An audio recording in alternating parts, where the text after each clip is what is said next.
भइसकेपछि श्राद्ध गर्नुपर्ने कसलाई, त्यो पिण्ड दिनुपर्ने कसलाई, हामीले दिएको पिण्ड कसले खान्छन् त? यो कुरा बुझ्नु अत्यन्त जरुरी छ। हजुरलाई यो विषयमा याद छ भने म अगाडि बढ्छु। व्यवस्थायी कसैलाई सबै छ, छैन भने यसमा म अलिकति फस्टाउँछु अनि भाइको भित्र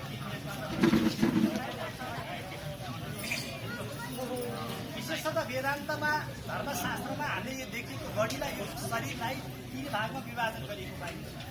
एउटा हो स्थूल शरीर, एउटा हो सूक्ष्म शरीर, एउटा हो कारण शरीर। स्थूल शरीर भनेको पञ्चतत्व पृथ्वी, जल, तेज र वायु, आकाश पञ्चतत्वले बनेको शरीर, स्थूल शरीर भनिन्छ। अब अर्को छ सूक्ष्म शरीर भनेको वासनाको शरीर, कारणको शरीर, इन्टेन्सनको शरीर, चाहनाको शरीर र सूक्ष्म शरीर भन्छ।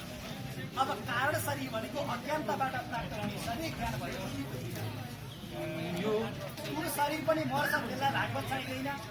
कारण शरीर पनि ज्ञान भएपछि मात्र निर्वाह हुन्छ, त्यसलाई पनि भागवत चाहिँदैन। भागवत लगाउनु पर्ने केलाई भन्दा सूक्ष्म शरीरलाई, जसलाई नेपालीमा चाहना भनिन्छ, इङ्ग्लिसमा इन्टेन्सन भनिन्छ, त्यो इन्टेन्सनको शरीरलाई, यो चाहनाको शरीरलाई भागवत लगाउनु पर्छ। बुझ्यो कुरा? अब फेरि त्यो चाहनाको शरीर भनेको यसमा 17वटा तत्त्व हुन्छ वेदान्तमा। चाहना शरीर र सूक्ष्म शरीर जस्तै हेरेको छ है, चाहनाको शरीर कसरी बन्छ भनेपछि हामीले हजुर यो बालकोट जो जहाँ यो घरमा बसेको छ, अहिले यहाँबाट कोटेश्वर गयो, यहाँबाट सबै कोटेश्वरको बजार हजुरको हाल्ने मन पर्छ अनि हजुरको